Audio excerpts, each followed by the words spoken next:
Good morning, everybody.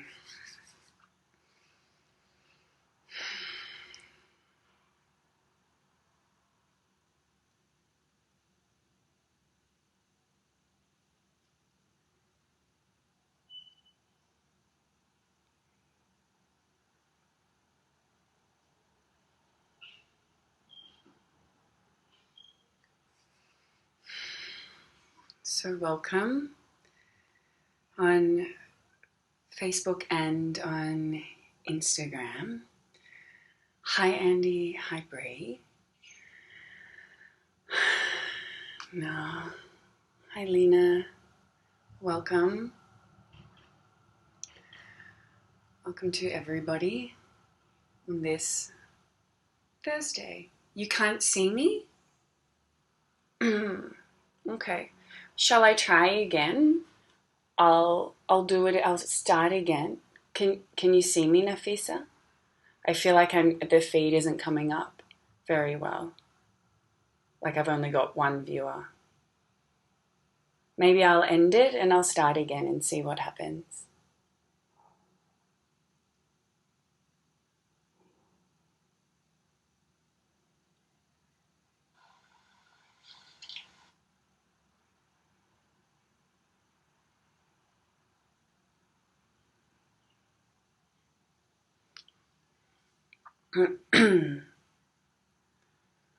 Okay, take 2. Welcome to today's Guru Mantra meditation. Okay, great. There seems to be okay, very good. Is this now working? Because I think the first round might not have worked so well. Hi, Chris. Hi, B. Hi, Karen. Welcome. Okay. Now, when some people send requests, it means that if you send a request on Instagram, it's working now, very good. If you send a request on Instagram, it means that you would join in and the video would be a split screen, just to let you all know. Good morning, Sari, Holly, Beck, Sarah, Jess, Mel, Soph, welcome, Amy and Kitty, Georgie, everybody. Simone, welcome. Now, Kylie, Viv, I want to say that I had a message from somebody and they said 2 things. To not interrupt myself like when I'm teaching by saying hello to you because it interrupts the teaching, but also it makes people feel left out. Good morning, Judy. Now, I don't mean ever to leave anybody out. Hi, Beck. When I'm saying hello to people, it's usually because their handle has a name where it's got their name in it. And if it isn't a name that I can recognize straight away, then I might not say it. And sometimes if somebody comes up, ciao, buongiorno, hi, mate, how are you, in the other room, I'm just trying to do my best to move between teachings and also this idea that we're interacting, because it can be quite interesting talking to a screen.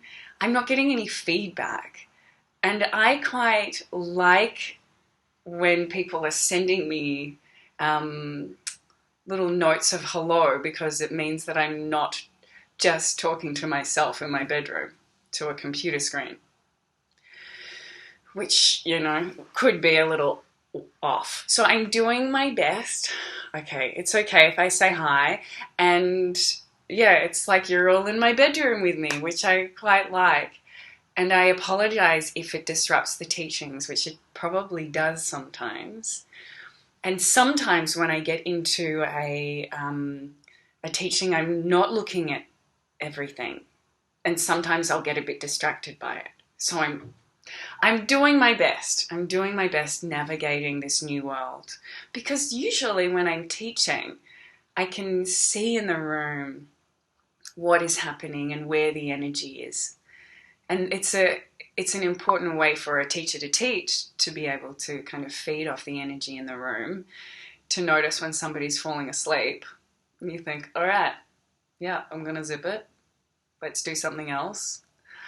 So I will take it on board. I'm going to do, I feel like we're kind of friends chatting. You're always interrupting me, just like my family and friends would. Just like my closest friends do. I wanted to also shout out to some of the people who sent me messages in the last couple of days, and I wanted to share some of their stories.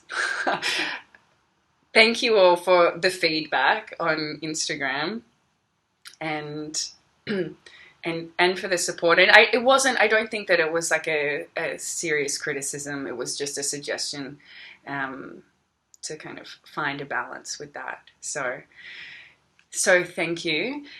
So from Harriet, she said, I have been watching your live morning meditation videos for the past 2 weeks or so, and it's my first time doing meditation as a practice. I just wanted to say how grateful I am for your energy and the work. A family friend of mine who lives in Melbourne recommended you to me because she said you remind her of an older version of me. I don't know you, but have loved watching your live streams and learning through the teachings. It's cool because I found that I reach a place that when I let go of the mantra, my mind feels like a great expanse. I feel like I'm tumbling through my mind in bodily movements in a thick texture. It's still and it's numbing, and I feel like I used to have this sensation when I was little, trying to fall asleep. I don't know what it is, but whatever it is, it's amazing and beautiful.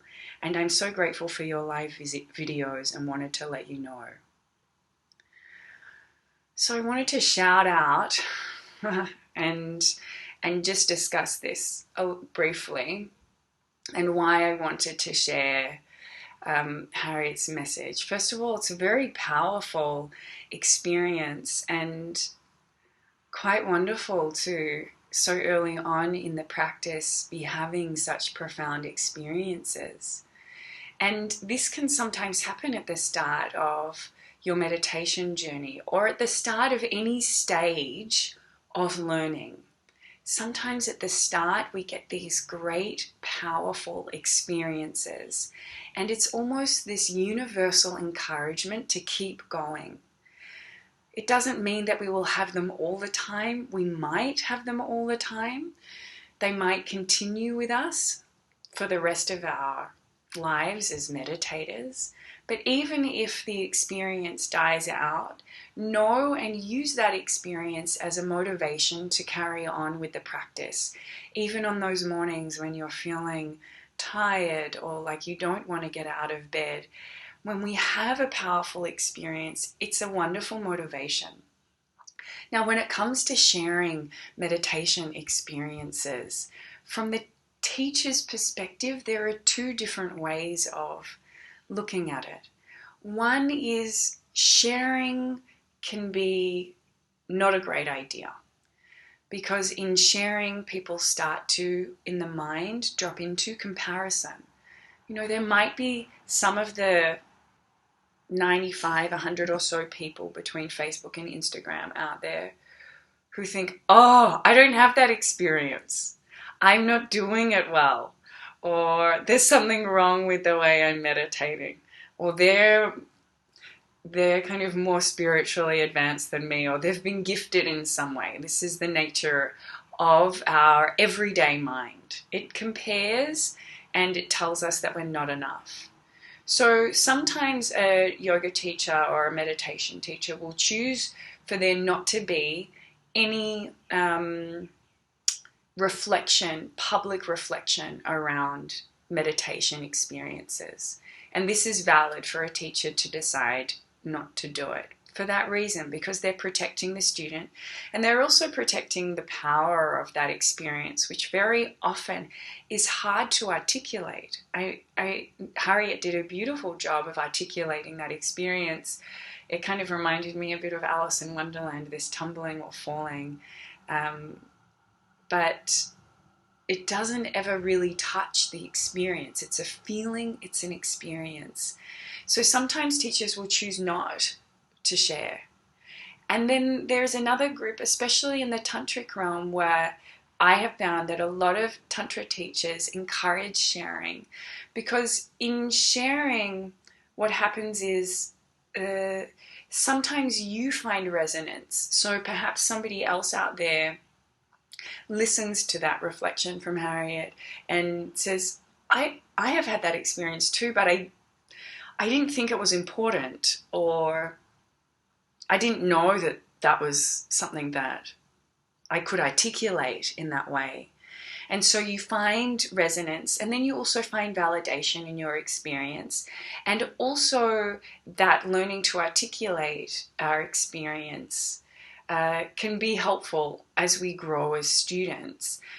And also that articulation allows us to find resonance with our experience and the way it is also articulated in the ancient teachings. So when I'm reading these primary scripts, so the scripts that are, well, I mean, they're secondary, I should say, because I'm not reading them in Sanskrit. So the Sanskrit scriptures of, say, the Vedas, the Rig Veda, or any of the other yogic texts, I'm reading them in English because I'm no Sanskrit scholar yet. One day, maybe.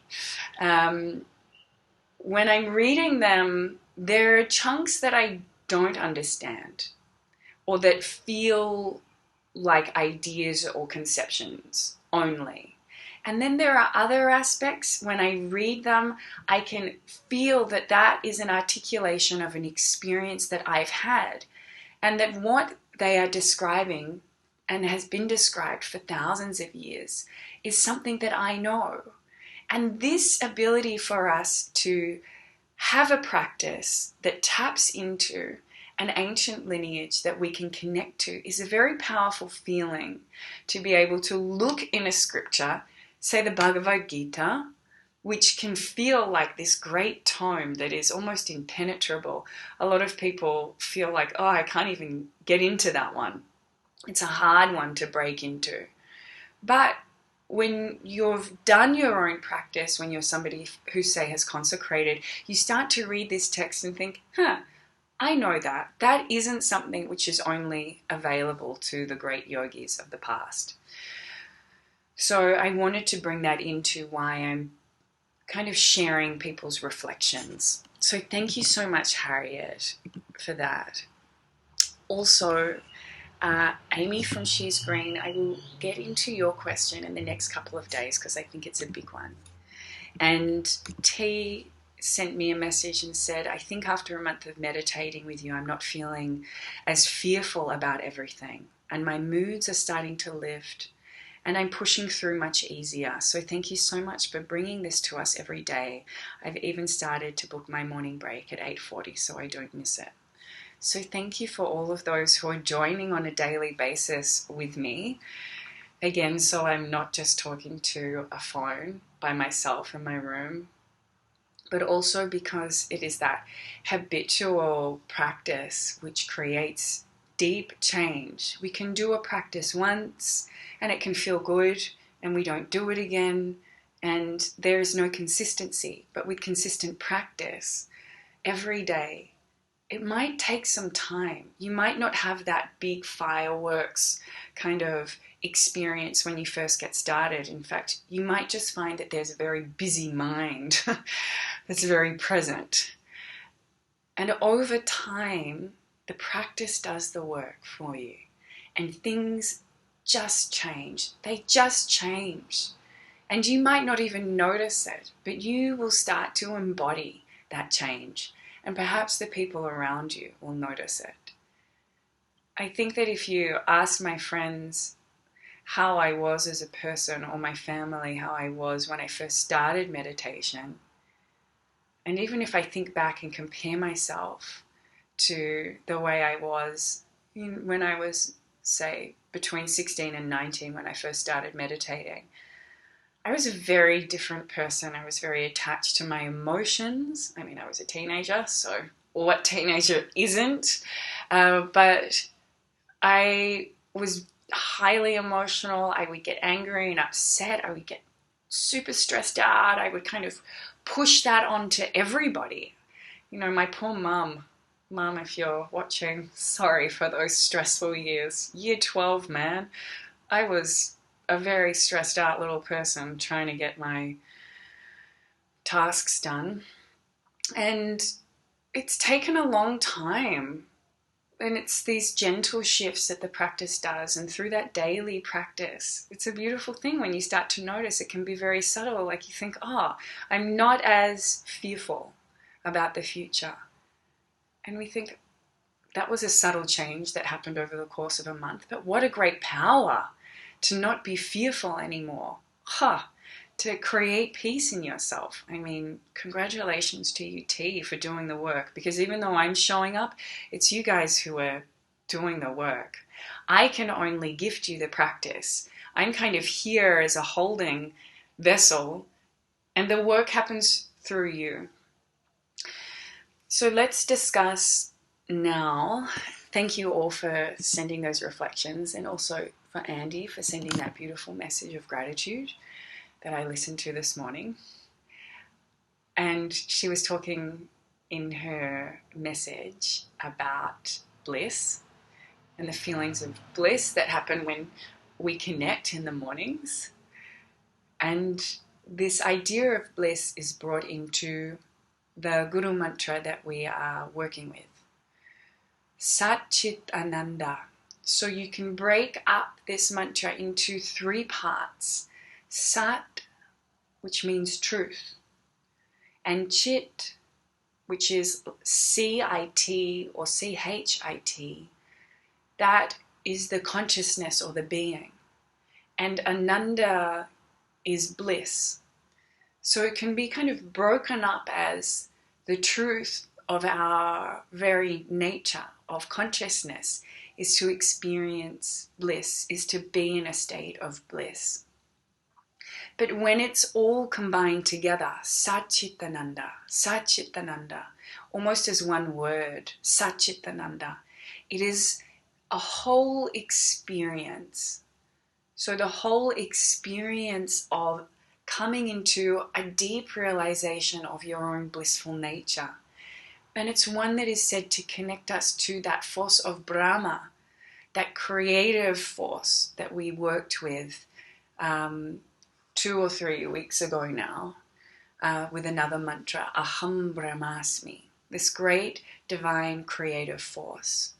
So it connects into this great force, which is kind of trying to tap on our heart's door, on our shoulders, or into our mind and say, hey, you know what? You are bliss. Just as Harriet mentioned how she's had these experiences as a child, it's that bliss of a baby. They come into this world screaming, it's true, but they are more connected to their own blissful nature. Not all the time, because they throw tantrums and they're kind of a bit nutty. Kids I always think of as these sort of semi-drunken midgets that don't really make a lot of sense all the time, but they are a little more connected to being in themselves, just in being, there's a bliss. In the simplicity of life and being, connecting into that blissful nature. Because as we grow older and as we are surrounded by a culture that wants to sell us something, always, there is a sense that without external conditions, we can't experience bliss. And it's been indoctrinated in us through images, through television and film, through books, and even kind of stories as well. Not traditional folklore stories, but perhaps through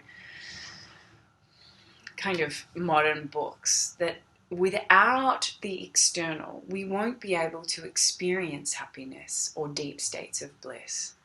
That unless we have that perfect partner who fits us like 2 pieces of a puzzle, we won't be able to experience deep love, deep states of happiness without that trip to the tropical island, to Bali, to the Himalayas, that time in the sun. We won't be able to tap into a blissful state without the perfect meal, without the perfect home, without the perfect teacher. I mean, for spiritual aspirants, there can be a sense that you're not enough without a great teacher, or without doing the next training, or without getting the next yoga book, or achieving that posture. And there is a sense of effortlessness that comes through with this particular mantra, which is trying to kind of shake us free from all that we continually grasp onto, because even on the spiritual path, the mind and the ego is so clever to continually tell us that we're not enough, and that we don't deserve happiness, or that we can't experience happiness. It won't happen until we do that cacao ceremony with that teacher, or until we have that next experience, until we get our proper teacher training with the greatest guru. And even for those who aren't great spiritual aspirants, it can be that we are constantly clinging to experience, to travel experience, for example, to meeting new people all the time, to having to go to the next amazing kind of party or have this great discussion. I mean, that can still be seen as this kind of grasping towards something, which says that we aren't able to experience bliss in ourselves. And I want to remind all of you that you have had those experiences of spontaneous bliss, whether you can remember them or not. I'm going to interrupt my own teaching because I just realized that I haven't responded to anybody because it hasn't been coming up, for good or bad. I think that there is a truth to consciousness and experience that is very difficult for the mind to realize, and that spiritual texts and practices, spiritual texts and teachings are pointing us in the right direction. And Alan Watts talks about that. They're the pointer finger. So they're kind of saying, hey, look at the moon. The pointer finger, the text, the teacher isn't the moon. They're just trying to show you the way there. And then when you gaze, you see. It's that gazing at the moon is the experience. So the teacher is trying to guide you into experience. And the experience is where we start to find and tap into that deep truth that sees beyond the veil of Maya. And we all have moments of it. So I want you all to kind of validate yourself. I remember many years ago when I was living in Holland, 15 years ago, when I first started to tap into a bliss within myself through meditation. And nobody had guided me there. I don't know how it came. It was just one of the gifts of the practice. And it felt like a wellspring. Every morning before I got up and took the train to go to my architectural job, I would tap into this blissful experience that was just this kind of, it felt like an infinite bubbling from within me. And I would hop on the train or the tram, I don't even really remember that part of it, the everyday part of it, and I would feel like it would stay with me for the rest of the day. And we've all had it in different ways and experiences. And perhaps this particular mantra, the vibration of Satchitananda, will help to bring that experience into your meditation. So let's begin. Find a comfortable seat. If you need to have a stretch, crack your back like I do. Move through the neck. Please feel free. And when you're ready, Find a neutral position, symmetrical in the body. And we'll start with a few cleansing breaths in the nose, out of the mouth, in the nose, and out of the mouth. One more.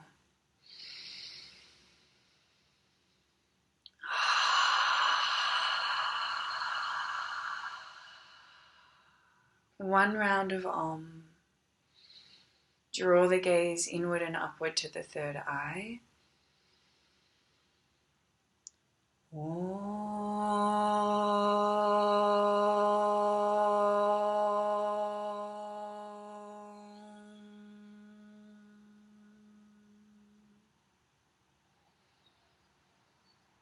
And with eyes closed, we consciously let go of all that is mundane in our lives, of that everyday self. It might be the egoic self, the grasping, the monotonous thinking, all that is impermanent in the consciousness in your being. Let it go. And move your consciousness into a state that is elevated, sublime, divine, universal, eternal. And it's from this positive state that we consecrate, perhaps palms facing up. We offer up all of the karmic fruits of this practice to a greater power, a divine consciousness, that which holds us always. Offer it up to that and wait for a response. You will feel it from above.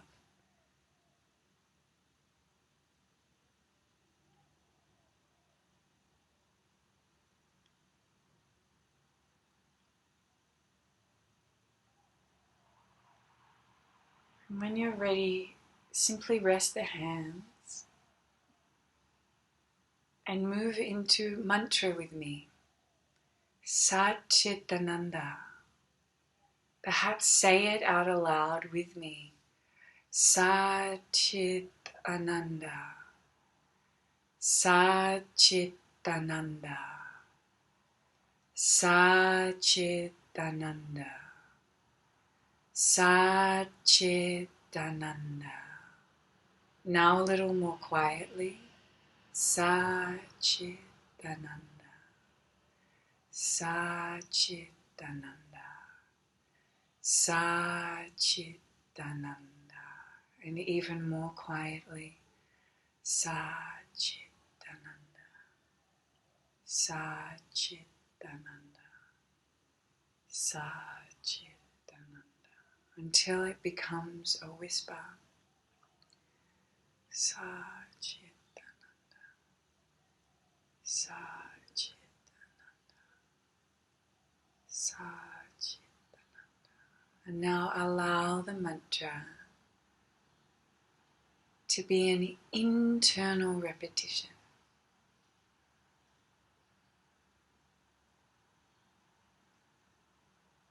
Satchitananda. Satchitananda. The truth of your consciousness is bliss. Satchitananda. Satchitananda.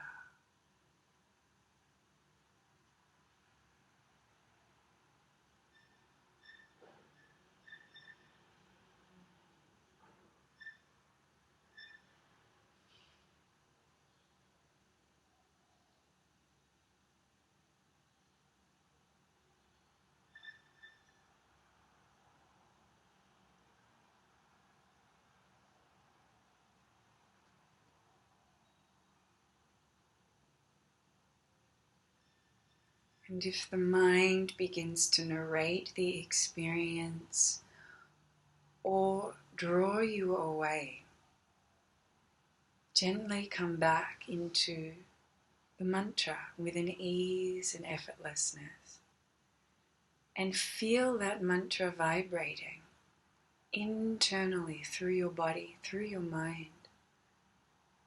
Let it become an experience. Sa Chit Ananda.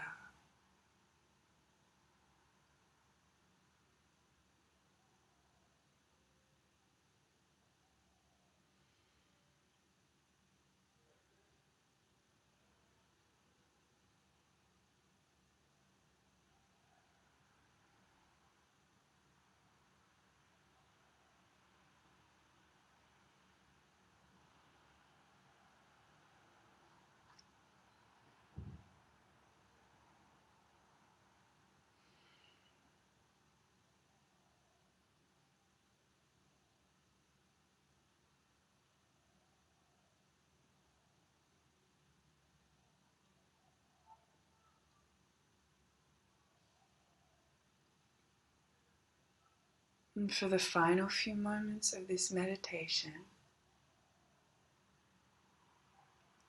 really embody and drop into the mantra. Sa Chitananda. Sa Chitananda.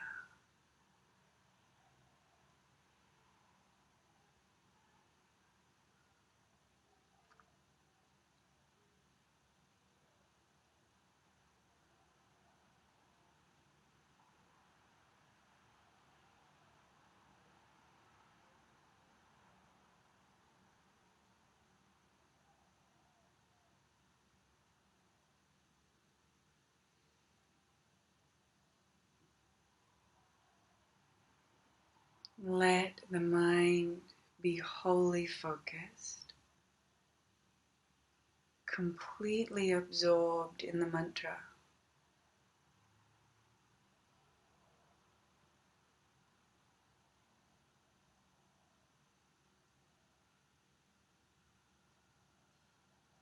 And now effortlessly let go of the mantra. Keep the focus without an anchor. There's no mantra to focus on. Yet the mind stays in dharana, full focus on what? On an infinite and expansive void, both full and empty.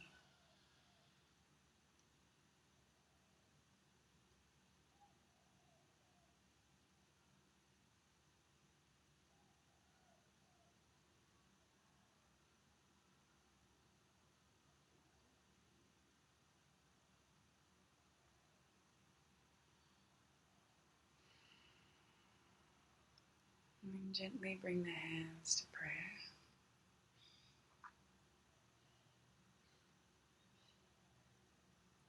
And we'll seal our practice with one round of Om Shanti Shanti Shantihi. Om Shanti Shanti Shanti.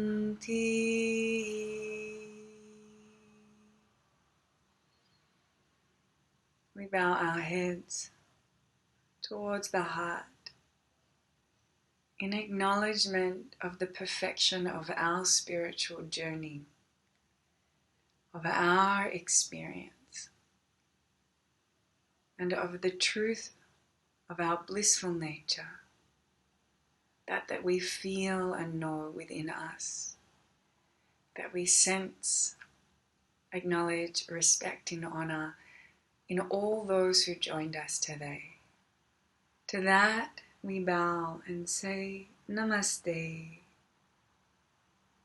Namaste to you all.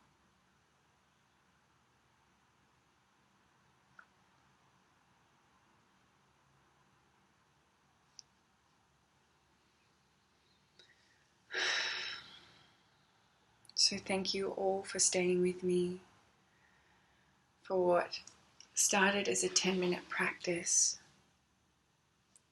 to being a 30-minute. Or you're there with your little drunken midget since Friday. Oh, Claire, sending out love to you, but I'm glad these sessions are helping. Thank you so much, all of you, for joining. One thing, there's two things around the teachings that I wanted to share is that for those who are the Light Collective members, we will be organising Satsang, which is wisdom talk, and we'll do this frequently. Thank you all for joining. So I think that will hopefully start next week for those who are members. I'm glad it's the highlight of your day, Claire. Sounds like a tough time. And Catherine, oh, go for it. Good luck, Catherine, to teach the live stream. You will do very well. Thanks, Sis and H and everybody who joined. So there'll be satsang next week for those who are members, so we'll have a big opportunity to chat. And also for those who are wanting to kind of take this up as a study, because Jamie and I are unable to run our yoga teacher training this May, like many yoga teachers, most of our work has evaporated completely because we love to do it all in person. And we have decided that we will put the philosophy module as an online course. So it will run over the course of a month, and there'll be 2 90-minute sessions a week run by myself and also Jamie Strathen, who is a beautiful teacher. He's really got such an incredible energy to him, and he's constantly studying, and you will love him. When we were teaching the yoga teacher training last year, we were talking a lot about the masculine and feminine because there was a lot of tantric work and Shiva and Shakti, and the joke was that even it was really nice that there was this male balance, male and female, but actually Jamie was the one who was more in the feminine energy, and I was more in the Shiva energy, being like, everybody, do the work, get to it. The discipline in me. You have to find the balance, right? I'll step into whichever balance mode needs to be done. So we're hoping to launch that next week. So if any of you are wanting to drop into some of the texts, the history and the philosophy that I touch on here in these mornings with greater depth, and to also have it as it's Yoga Alliance approved, so you'll actually have those 20 hours, which can also go towards a teacher training. Well, our teacher training, it'll mean that 20 hours will be taken off our November teacher training, but if you go to somebody else's teacher training, they won't let you take those 20 hours off, but for us, they will. And also, I think of the fee course as well. That's coming up. So, will the 90 minutes be live, or could you tune into the sessions after? Yes, you'll be able to do both. So they will be live, but if you can't watch the 90, and that goes for the satsang, if you're wanting to join the satsang as part of the membership, or if you're wanting to join the teacher training module, so it's a philosophy module, you can tap into them afterwards. And there'll be homework that comes with it. Yay! Or home joy, as one of my teachers says. So you'll be able to do that afterwards, if you really want. So we will hopefully be launching that soon and nut out all of the details. Thank you all for joining. Apologies, because I think there was a whole section that I didn't realize people were writing to me. So maybe it was good, because as per the suggestion, it meant that I focused completely on the teaching, which obviously was the way the universe wanted it today. So that's good. Are there limited spots for the philosophy module? We haven't decided how many spots we would do. I suppose we won't have it. I don't know how big that we could get it, but because there'll be a sense that there'll be a question and answer component, it might be difficult if we had it really big. So we will probably cap it at a certain number that won't be too big so that we can have a lot of interaction between us all, because I think that's a really important part of these teaching modules, is to have the interaction between teachers and students. In terms of pre-reading and preparation, we will recommend that you have certain books or texts, and we will outline that as well. You won't have to read them all though. We will be kind of dropping into them as part of the training, and then for your homework you can read chunks of the text. But it's really hard with the yogic texts to expect people to read them all because they're so heavy and they're, like I said before, almost impenetrable, a lot of them. So I find it easier when I'm teaching to chunk things down for students, and we just have certain sections because the texts arrive to you when you need them. It's almost as though when the time is right, you can pick up the book and understand it and feel motivated to read it. But if you're forced to read it, I sometimes think it's not going to hit. You're excited already, Jazz. Yay. That's amazing. Well, we are both really excited for it. So anyway, I will leave you all to your day. What was meant to be a rainy day has turned into a beautiful sunshiny morning. So for those of you in Melbourne, enjoy. For those of you in Cambodia, I had somebody from Cambodia who watches later in the day. I hope that you enjoy the heat where you are, and for everybody around the world. Thank you so much for joining again, and I look forward to seeing you tomorrow morning.